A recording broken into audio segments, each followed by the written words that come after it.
13th degree. Royal Arch degree. This is an important and interesting grade in the Ineffable series for this reason.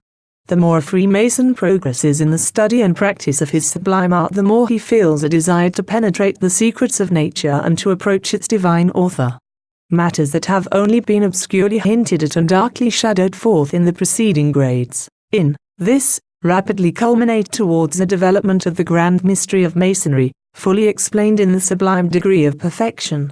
The dark clouds and mists that have hitherto veiled the sacred mysteries now begin to be dispelled. The glorious dawn illumines the east with its bright effulgence, and its rays penetrate into dark and hidden places. In this degree, the candidate travels successively through the 9 mystic arches of the first cause or principle: existence, God, immortality, fortitude, toleration, power, mercy and joy, which is the term of every successful labor. This degree is closely connected with that which follows it, and forms a beautiful, solemn and impressive introductory to it. Decorations. This assembly is styled a college, and as much as possible ought to be holden in a most secret place, a vault underground without doors or windows. In the center of the top of said vault must be a trapdoor large enough to admit a man. The vault is supported by 9 arches, on each of which is written one of the following names: Principium, Existens, Potens, Eternitas, Infinitum, Solus, Misericors, Sapientia, Justice. This college should be hung with red and white hangings and illuminated by 9 lights. 3 in the east, 3 in the west and 3 in the south. Titles. There must be 5 officers in the college. The master seated in the east under a canopy represents Solomon, and is styled thrice puissant Grand Master. He is clothed in a yellow robe, over which he wears a royal mantle of blue satin. A crown is upon his head and a scepter in his hand. He also wears the order and jewel. The second officer represents Hiram, king of Tyre, seated on the left of Solomon, clothed in a purple robe, over which he wears a yellow mantle, together with the order and jewel. A crown is upon his head and a sword in his hand. The third officer represents Jabulon or Zabulon, the grand treasurer, seated in the north, clothed in a blue robe, and wearing round his neck a white ribbon from which is suspended a golden key. On the ribbon is painted the initials J, V, I, O, L, meaning in vini verbum in Orleanis. The fourth officer represents Joabut, seated in the south, and is styled Grand Secretary. Is clothed in blue. The fifth officer represents Stokin, seated in the west, and is styled Grand Inspector. He is clothed in a blue robe, wearing the order and jewel, with a sword in his hand. Not less than 3 can be initiated at one time.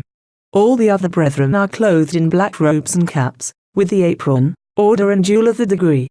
Apron, purple silk, bordered with white, on it a triangle. Sash, a broad purple ribbon, worn from the right shoulder to the left hip. In some lodges instead of the sash a collar of the same color is worn, to which is suspended the jewel. Jewel, a golden triangle, on one side of which is engraved the delta of Enoch with rays. On the other the trapdoor of a vault. Opening ceremonies. Thrice puissant, brother inspector, what place are we in? Inspector, thrice puissant, we are in the most sacred place in the earth. Thrice puissant, how came you in this sacred place?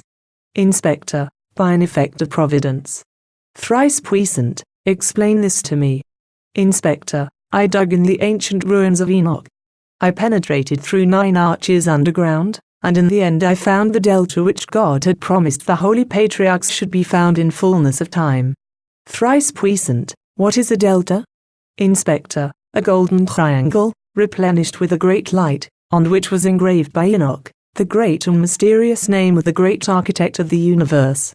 Thrice puissant, who are you? Inspector, I am what I am, my name is.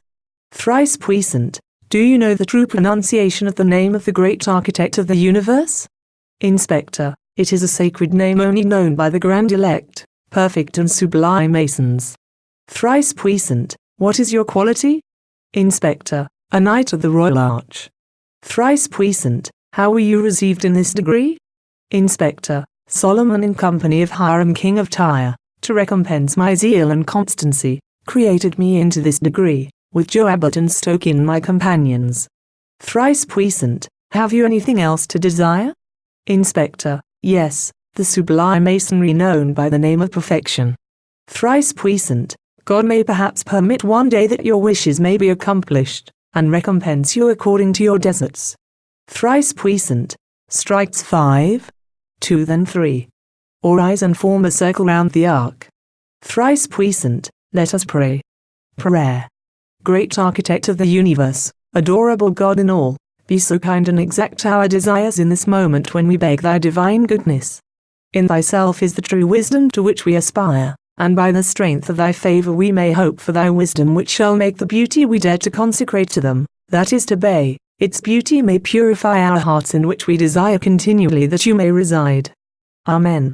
Thrice puissant, strikes 5, 2 then 3 with his hands.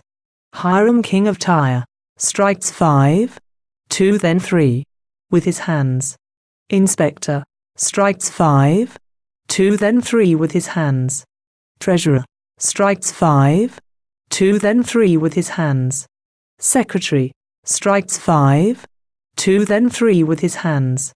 Solomon and Hiram now kneel down at the delta or ark, with the signs of admiration. After a little while they help each other and rise. And all the brethren kneel and make sign of admiration. Thrice puissant, strikes 1. All help and raise each other. Thrice puissant, brother inspector, give notice that this royal college is open. Inspector, brethren you will please take notice that this royal college is open. Thrice puissant, strikes 1. All retire to their places. Initiation. Master of Ceremonies prepares the candidates in the ante-room as Grand Master Architects. Master of Ceremonies, knocks 5, 2 then 3. Inspector, most thrice puissant, there is an alarm at the door. Thrice puissant, brother expert, ascertain the cause of that alarm. Expert, goes to the door, knocks 2 and 3, then opens the door. Who knocks at the door of our college to interrupt our deliberations? Master of Ceremonies, these 3 whose names are Tub, Behani, Hiram, Light, Labor and Affection, aspire to recover the true name of God, which has remained buried for ages under the ruins caused by superstition and despotism. Expert, are they willing to descend into the bowels of the earth to seek for the treasure? Master of Ceremonies, they are. Expert, shuts the door. Thrice puissant, there are in the ante-room 3 brethren who aspire to recover the true name of God, which has remained buried for ages under the ruins caused by superstition and despotism. Thrice puissant, what are their names? Expert, Tub, Behani and Hiram. Light, Labor and Affection. Thrice puissant, are they willing to descend into the bowels of the earth to seek for the treasure? Expert, they are. Thrice puissant. Thrice puissant, let them be admitted. Expert, opens the door. Let them be admitted. Master of Ceremonies, enters with the candidates and conducts them to the altar. Thrice puissant, I have the pleasure of introducing to you 3 brethren, whose names are Tub, Behani, Hiram, Light, Labor and Affection, who aspire to recover the true name of God, which has remained buried for ages under the ruins, caused by superstition and despotism. Thrice puissant, how can they hope to find it, brother inspector? Inspector, with affection for their motives, thought for their guide and labor as their means, they hope to remove the ruins and penetrate the depths which conceal the treasure they covet. Thrice puissant, brethren, you are at liberty to perform the work you propose, and may the great Architect of the universe crown your efforts with success. Brother expert, lead the candidates to the place of search. Expert leads the candidates to the east in front of the Ark of Alliance. Thrice puissant, my brethren, Enoch before the flood, desiring to preserve the knowledge of the name of God for future ages, and hoping that one day the descendants of Noah might be able and worthy of learning it, built a sacred vault in the bowels of the earth, closed the entrance with a keystone and marked the spot by means of 2 pillars, strength and beauty. On the pillar of beauty, he inscribed the methods of art, and on the pillar of strength, he inscribed the rules of moral action. In the vault below, he had placed the cubic stone of wisdom, by which knowledge of the name of the great Architect of the universe might be obtained. Heretofore, my brethren, you have not been able to open the sacred vault which is symbolized by the holy ark before you. If your intentions are good, your mind clear and your hands diligent, God will permit you to remove the keystone and penetrate the depths. Thrice puissant, brother expert, you will now cause one of the candidates to remove the lid of the ark, and lift the first of the arches. Which is done. Expert, principium. Thrice puissant, God is the principle, the owner of all things, the great supreme cause and universal Father. Thrice puissant, brother expert, you will now cause one of the candidates to lift the second of the arches. Which is done. Expert, existent. Thrice puissant, God is life, in whom we live and have our being. Thrice puissant, brother expert, you will now cause one of the candidates to lift the third of the arches. Which is done. Expert, principium. Thrice puissant, God is power, all things are subject to his unlimited dominion and irresistible strength. Thrice puissant, brother expert, you will now cause one of the candidates to lift the fourth of the arches. Which is done. Expert, existence. Thrice puissant, God is eternal, without beginning and without end, unto him the past, the present and the future are one. Thrice puissant, brother expert, you will now cause one of the candidates to lift the fifth of the arches. Which is done. Expert, infinitum. Thrice puissant, God is infinite, he dwelleth in all, with all, and beyond all. He is the centre which hath no circumference. He is the light which shines in every direction, without measure or limit.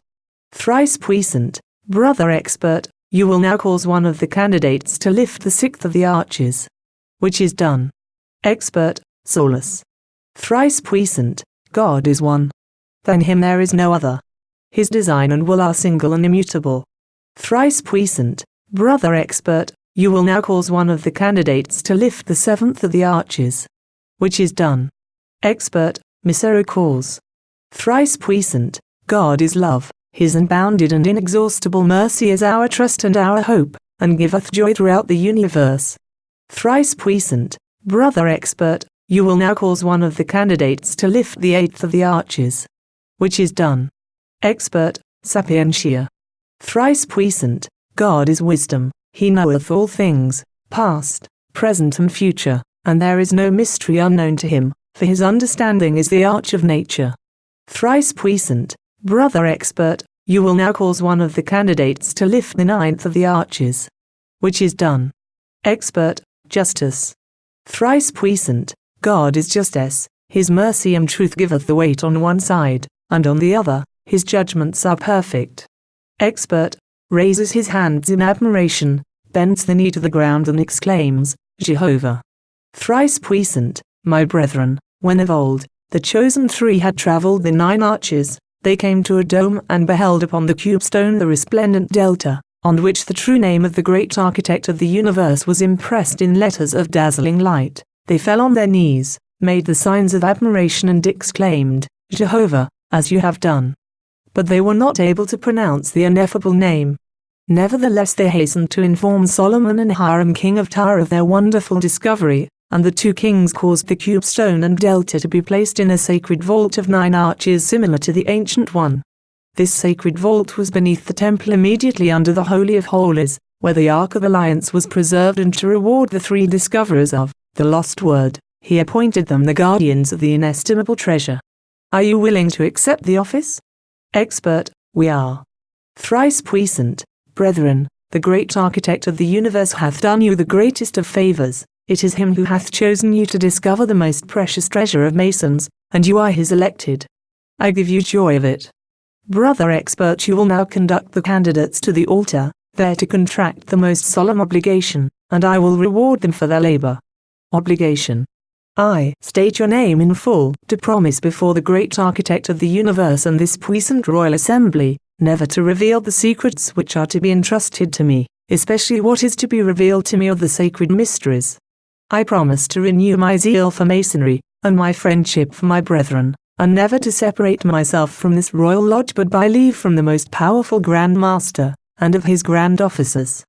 I promise never to reveal or consent that a Mason shall be received into this degree, but according to our laws. I further promise to observe at all times the statutes and regulations which shall be prescribed to me by this royal lodge, and to acknowledge at all times the Council of Princes of Jerusalem under the royal secretary for the sovereign chief of the royal art, if furnished with authentic title, and submit myself to their decrees, to sign my submission to the most authentic act of it. And if I fail in this, my present engagement, I consent to suffer all the pains of all my former obligations, my body to be exposed as food to the ferocity of the wild beasts. Go God help me in righteousness and equity. Thrice puissant, by virtue of the authority and power in me vested as thrice puissant Grand Master of this Royal Lodge, I do hereby proclaim you Knights of the Royal Arch, and faithful guardians of the sacred treasure. Arise, Sir Knights, I greet you.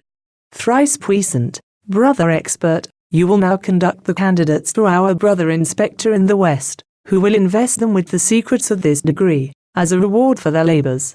Expert conducts them to the Inspector, who gives them the sign. Sign. Admiration raises the hands to heaven, the head leaning on the left shoulder, fall on the right knee. Second adoration, fall on both knees. Token. Place your hands beneath the other's arms, as if to help him to rise, saying at the same time, be of good cheer. The other returns the token, saying Jabulum. Battery, 5 strokes, by 2 and 3. Sacred word, Jehovah. Hours of labor, from evening until morning. Inspector, Brother Expert, you will now conduct the brethren to the east, to listen to the discourse by the Grand Orator. Discourse by Grand Orator. My brethren, it is my intention at this time to give you a clearer account than you have yet been acquainted with of Masonry, of which at present you barely know the elements. In doing this, it will be necessary to explain to you some circumstances of very remote antiquity. Enoch, son of Jed, was the 6th son in descent from Adam and lived in the fear and love of his God. God appeared unto him in a dream and spoke to him by inspiration and communicated to him as follows, As thou art desirous of knowing my name, follow me and I will acquaint and teach thee. After this a mountain seemed to rise to the heavens, and Enoch was carried there, when God showed him a golden triangular plate, enlightened brilliantly and his ever-blessed name engraved thereon in Hebrew characters. He gave strict orders never to pronounce it. After that Enoch seemed to be carried underground perpendicularly through 9 arches, and in the 9th arch he saw the same brilliant plate with the same characters and a flaming light around it, which he had seen before. Enoch, being full of the Spirit of the Most High God, built a temple underground and dedicated it to God, accompanied with 9 arches, one above the other, in the same form as that he had seen in his dream. Methuselah the son of Enoch constructed the building without being acquainted with his father's motives. This happened in that part of the world which was afterwards called the land of Canaan, and since known by the name of the Holy Land. Enoch caused a triangular plate of gold to be made, each side of which was a cubit long. He enriched it with the most precious stones and encrusted the plate upon a stone of agate of the same form. He then engraved upon it the ineffable characters and placed it on a triangular pedestal of white and black marble, which he deposited in the deepest arch. When Enoch's temple was completed, he made a door of stone and put a ring of iron therein by which it might be occasionally raised, and placed it over the opening of the arch, that the matters enclosed therein might be preserved from the universal destruction impending, and none but Enoch knew of the treasure which the arches contained. And behold, the wickedness of mankind increased more and became grievous in the sight of the Lord, and God threatened to destroy the whole world. Enoch, perceiving that the knowledge of the arts was likely to be lost in the general destruction, and being desirous of preserving the principles of the sciences for the posterity of those whom God should be pleased to spare, built 2 great pillars on the top of the highest mountain, the one of brass, to withstand water, the other of marble, to withstand fire, and he engraved on the marble pillar hieroglyphics, signifying that there was a most precious treasure concealed in the arches underground, which he had dedicated to God. And he engraved on the pillar of brass, the principles of the liberal arts, particularly of Masonry. Methuselah was the father of Lamech, who was the father of Noah, who was a pious and good man, and beloved by God. And the Lord spoke unto Noah, saying, Behold, I will punish the sins of mankind with a general deluge. Therefore build an ark capable of containing thyself and family, as also a pair of every living creature upon earth, and those only shall be saved from the general destruction which I am about to inflict for the iniquities of the people. And God gave unto Noah a plan by which the ark was to be constructed. Noah was 100 years in building the ark. He was 600 years old when it was finished, and his son, Seth, was 99. His father, Lamech, had died a short time before, aged 777 years. There was not at this time any of the ancient patriarchs living save Methuselah, the grandfather of Noah, who was about 969 years old, and it is supposed that he perished in the general ruin. The ark being finished, Noah, agreeable to the instructions he had received from the Most High, went into it with his family, and took with him such things as he was commanded. The flood took place in the year of the world 1656, and destroyed most of the superb monuments of antiquity. The marble pillar of Enoch fell in the general destruction, but by divine permission the pillar of brass withstood the water, by which means the ancient state of the liberal arts and particularly masonry has been handed down to us. We learn from Holy Writ the history of succeeding times till the Israelites became slaves to the Egyptians, from which bondage they were freed under the conduct of Moses their leader to go and take the promised land. We also learn from the annals of those that were found in the archives of Scotland, that in a certain battle the Ark of Alliance was lost in a forest, and the same was found again by the roaring of a lion who ceased to roar and crouched on the approach of the Israelites. Said lion had a short time before devoured a great number of the Egyptians who had attempted to carry away the same. The lion keeping in his mouth the key of the ark, and on the approach of the high priest he dropped the key and retired at a distance, crouching and tame, not offering the least violence to the chosen people. The same divine history particularly informs us of the different movements of the Israelites until they became possessed of the land of promise, and of the succeeding events until divine providence was pleased to give the scepter to David, who though fully determined to build a temple to the Most High, could never begin, that honor being reserved for his son. The Bible also instructs us that Moses was well beloved of God, and that he spoke to him on Mount Sinai in a burning bush and communicated to him his divine laws, and many promises, renewing an alliance with him, and then gave him the true pronunciation of his holy name by which he would always be invoked. It was at this time that Moses replied, "Who art thou?" God said, "Roh is my true name, I am a strong and zealous God." Solomon, being the wisest of princes, had fully in remembrance the promises of God to Moses, that some of his successors in fullness of time should discover his holy name, and his wisdom inspired him to believe that this could not be accomplished until he had erected to the living God a temple in which he might deposit the precious treasure. Accordingly Solomon began to build in the 4th year of his reign, agreeable to the plan given him by David, his father, upon the Ark of Alliance. He chose a spot for this purpose, the most beautiful and healthy in all Jerusalem. On digging for the foundation of Solomon's temple, they found an ancient ruin of a very large edifice and a quantity of riches, such as vases, gold and silver urns, marble porphyry, jasper and agate columns, with a number of precious stones which were all carried to Solomon. This virtuous king, presuming that on that spot before the deluge perhaps a temple had been erected, and fearing it had been dedicated to the service of some false god, and fearing lest the true name of deity might be profaned in that place, he would not build there, after which they were unable to find any more precious treasure. The Temple of Solomon was built as we are instructed by Masonry, and as we know by the melancholy death of Hiram. Solomon in building caused to be erected underground a cavern of 9 arches, and which he named the Secret Vault. In this sacred vault he caused to be deposited a triangular pedestal of white and black marble with the ineffable name of deity encrusted thereon, on a triangular plate the same as was deposited by Enoch. This Solomon called by inspiration the Pillar of Beauty, for reason of the beautiful arch which it supported, and the sacred treasure which Providence had designed to be encrusted thereon. To arrive at the sacred vault, you were obliged to pass through a long narrow passage of 9 arches following one another by a communication underground from the palace of Solomon. To this place Solomon used to go in company of Hiram king of Tyre and Hiram privately, to enter on holy matters.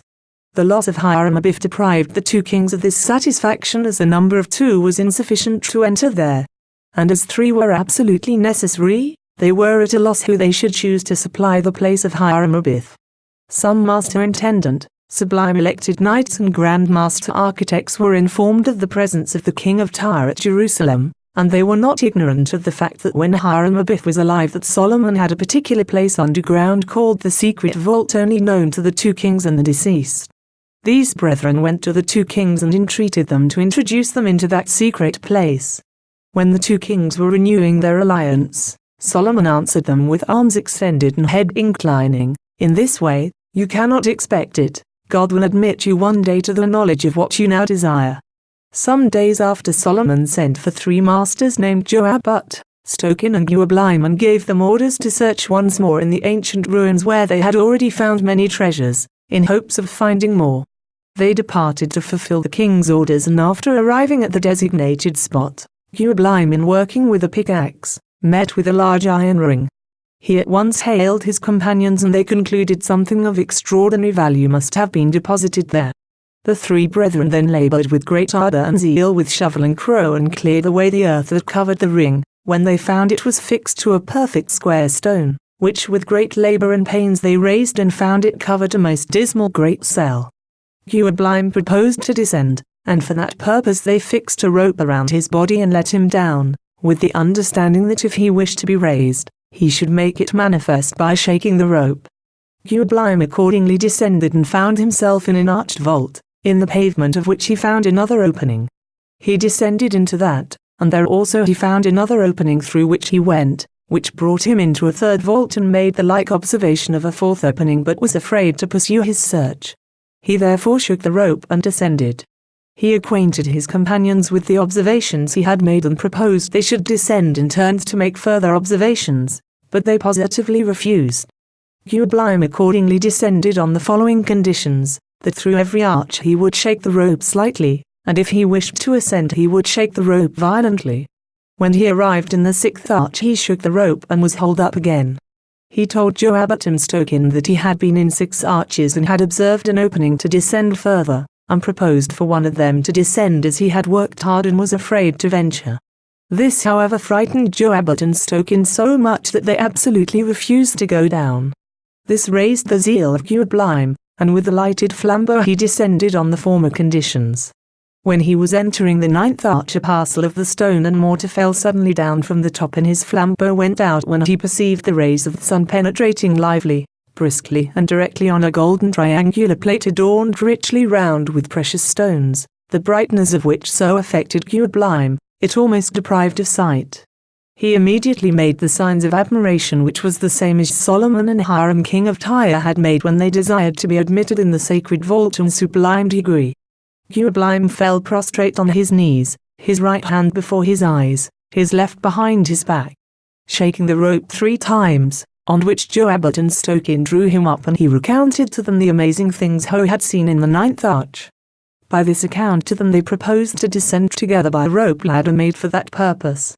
The 3 accordingly descended, in the 9th arch, and being amazed as was Uablim, they also fell prostrate thereat, and after having got the better of their surprise they went and raised Uablim, and both exclaimed, Hamalahik Uablim, that is to say, Uablim is a good man.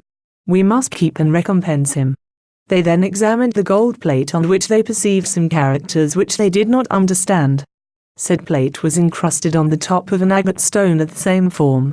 They admired the plate with respect, and conceived that the characters meant the sacred name of God, which name was only known to Solomon, Hiram king of Tyre, and Hiram Abith. It seemed to them that after the death of Hiram Abith, the 2 kings, not being a sufficient number, could never bestow this degree upon those who aspired thereto, but they hoped to receive it by the circumstances of their finding the precious treasure. They concluded to raise the cube stone on which this golden plate was fixed and carry it to Solomon. It was at break of day when they arrived. The king of Tyre being with Solomon in his apartment, who on beholding the precious treasure was struck with such admiration that they both mutually made the signs of admiration and fell on their knees. Solomon first recovering from his surprise and seeing King Hiram still on his knees and not yet recovered, Solomon raised him and said, Hamalahik Uablim. The 2 kings examined the characters of the gold plate and found it to be the ineffable name of God, but could I not explain any part thereof to the 3 elected. Solomon told them that the great architect of the universe had bestowed on them the most signal favor, and had chosen them to discover the most precious and rare treasure of masonry. You are his elected, and I wish you joy. In recompense for their zeal, fervor, and constancy he created them Knights of the Royal Arch, as they were the only ones that discovered the same, and by which discovery the arch was called the Royal Arch. He also promised to give them an interpretation of the sacred and mysterious characters which they saw on the golden triangular plate. The 3 elected observed to Solomon that the first word he and the king of Tyre spoke to them was the same they had mutually pronounced in the 9th arch on seeing the treasure. They also recounted to the two kings everything they had done and seen, by which they had precisely found the sign, token and word of this degree, known by the title of Knights of the Royal Arch. Solomon then explained to them that the promise of God was accomplished of his promise to Noah, Moses and David his father, that one day the true name of him by which he was to be invoked should be discovered on a golden plate, but should be forbidden to write it and have permission only to letter it for their consolation, but never to pronounce or speak it, and to be very circumspect in lettering it. You know the Master's word was lost at the construction of the temple by the tragic scene of Hiram, our Grand Master Architect. And now, my dear brethren, we are happy to have at this present moment the true characters which we intend soon to give you the interpretation and pronunciation of. We have now nothing to do but to recompense you with justice, to the merit due your work. You are now stamped by the divine hand and certainly merit this signal favor. The two kings and 3 knights took the precious treasure and carried it to the sacred vault by the private way through 9 arches, of which none had any knowledge but themselves. They arrived at the Pillar of Beauty, and thereat, worked together to encrust the plate on the pedestal. The two kings seemed gloriously rejoiced in work with the trowel on that thing which God had destined should be done by their hands only. After they had finished their work, the whole fire prostrated themselves to adore the great architect of the universe, giving him homage, thanks and praise for his favorable decree in their favor. The brilliancy of the plate, the splendor of the rubies and diamonds, placed one on the other, was sufficiently light for the place without the aid of artificial light. After their work was done, the two kings changed the name from secret to sacred vault, known only by the grand elect, perfect and sublime masons. It was now time to recompense the 3 hastened knights of Royal Arch, Sublime, Joabbat and Stokin. The two kings accordingly gave them the degree of grand elect, perfect and sublime masons, explaining the sacred word engraved on the golden plate, which was the true name of the most sacred omnipotent, and told them it was the name by which he would be invoked. A pronunciation which has suffered much and hath been greatly corrupted. It is very certain that from the different varieties of this word, the Moors have taken their Jupiter, and the Latins their Jupiter, as the true pronunciation was not a little lost of the greatest of names. Moses having been taught by the great architect himself, relative to the efficacy of this great name provided in Egypt against drought, hunger and sickness. The new elected brethren, Sublime, Joabbat and Stokin, took their obligations before God and the two kings, never to pronounce that word fully and never to permit any mason to receive the sublime degree before to had given long proof of his zeal and attachment for the craft, and also to use the same ceremony to communicate this mysterious history of the divine delta, near the burning bush where God made the ancient fathers promise the same. The number of the grand and sublime elected were at first 3, then 5, and continued so until the temple was completed and dedicated, when King Solomon, as reward for their faithful services, admitted to this degree the 12 Grand Masters, who had faithfully presided over the 12 tribes, also 1 other Grand Master Architect. 9 ancient Grand Masters, eminent for their virtue, were chosen Knights of the Royal Arch, and shortly after were admitted to the sublime degree of perfection. The 9 knights to be admitted to the sacred vault were obliged to dial the doors of the 9 arches which led from Solomon's palace to said vault. The most ancient was placed at the door near the sacred vault, and the others by degrees to the 9th door near Solomon's palace or apartment, never permitting an entrance to any except the grand elect, perfect and sublime masons, giving the signs, tokens and words of each arch. I will now give you the password for each arch. The pass for the first arch is Jub, to the second Geo, to the third Ju, the fourth Hayah, the fifth Gata, the sixth Adonai, the seventh Jachanai, the eighth Helenchum, the ninth Jashbulam. Those are the passes for each arch. The brother who gave the sacred word on the inside was obliged to give the password Shibboleth 3 times with an aspiration. There were besides the above number 3,568 masters who had served at the construction of the temple, and becoming jealous on seeing a preference given to the above 25 masters which chagrined them much, as they had frequently seen the king's apartment shut against them. Consequently they sent deputies to Solomon to ascertain the cause of that preference. Solomon, after hearing the complaint of the deputy, replied as follows: Those 25 masters have deserved this preference by their zeal in working the hardest and have always shown invaluable constancy. Consequently I have loved and cherished them. Your time has not yet come. Go, God will permit you one day to be recompensed as you deserve. One of the deputies, being of a passionate disposition and dissatisfied with the reply of Solomon, answered, "We also have claims for a higher degree. We know how the word was changed and can travel into foreign countries and receive master's wages as such." Solomon, being struck with this reply, but at all times full of wisdom and goodness, did not rebuke, but thus addressed him, "Those ancient masters deserve the degree of perfection, as they have been in the ancient ruins and penetrated into the bowels of the earth and took from them an immense treasure to embellish God's temple. Go in peace and do as they have done. Work to adorn the temple of the mighty God, and he will recompense you as you deserve." Those masters, being proud and vain, and much frightened at the reply of Solomon, returned and made a report of their embassy, and not having been reprimanded, ambition also mixed with jealousy, agreed to go together to the ancient ruins. They discovered the ring to lift the trap, and with a ladder of ropes entered the arches with lighted flambeaux. God, desirous of punishing those masters for their vain and proud ambition and to give a clear proof of his justice and providence, pronounced their doom for their insolence, insomuch that when the last of them entered the arches fell in upon them successively one after the other, with all their appurtenance, in consequence of which the ancient word, which had been corrupted, was entirely lost with them and known only to those we have spoken of before. After Solomon had heard what befell those masters, he sent Joab, Joab and Stokin to inquire the circumstances. They accordingly departed at break of day, and having arrived at the designated spot found such strange things they were at a loss to account for the same, but imagined that the presumptuous masters were enveloped in the ruins which they saw had fallen in. Upon strict search they found a few pieces of marble on which were engraved some hieroglyphics, which they took possession of, carried to Solomon and reported accordingly. Solomon put those pieces together and sent for some learned brethren who deciphered those characters, when he ascertained they were the ruins of the temple of Enoch, which he had built and consecrated to the true God, which he had built before the flood and which was destroyed in the deluge, which swept away everything but the 9 arches underground where was deposited the delta or treasure so often spoken of to Moses and David by God, together with the brazen pillar from which the history of the ancient masters is taken. Brethren, meditate upon the grandeur of our mysteries, the ultimate knowledge of which you have not been made acquainted, but by your zeal, fervor and constancy we hope one day to see you attain the degree of perfection, which is the ultimatum of ancient masonry. Solomon, by virtue of the power vested in me, I decorate you with the jewel of the order of this royal degree. It is a representation of the delta found by our ancient masters, which you are to wear from a purple ribbon round your neck. Its color expresses the love and friendship we ever ought to have for the order and our brethren in general. Brother expert, you will now conduct the brethren to seats in the college. Closing ceremonies. Solomon, brother inspector, what are you?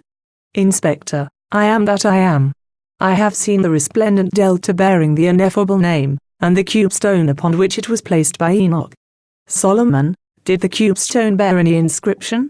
Inspector, yes, J, V, I, O, L. 1 letter on each face of the pedestal. Juveni verbum in Orleania, which reads, I have found the word in the mouth of a lion, and that we will defend the name of the grand architect of the universe with the courage of lions. Solomon, have you anything else to desire? Inspector, yes, to read the ineffable name according to its true pronunciation. Solomon, God will permit one day that your wishes may be accomplished. What is the clock? Inspector, 'tis evening. Solomon, since it is evening, acquaint the brethren that I am going to close this respectable lodge by the most perfect and mysterious numbers. Inspector, brethren, you will please take notice that our thrice puissant Grand Master is going to close this respectable lodge by the most perfect and mysterious numbers. Solomon, strikes 5, 2 by 3. Grand Treasurer, strikes 5, 2 by 3. Grand Secretary, strikes 5, 2 by 3. Grand Inspector, strikes 5, 2 by 3. To order, brethren. All form a circle at the altar, kneel and make the signs of admiration. Also another sign by placing the right hand on the back, after which they help one another to rise, the kings first and then the other brethren. All then make an obeisance to the kings. Solomon, this royal lodge is closed with all its honors.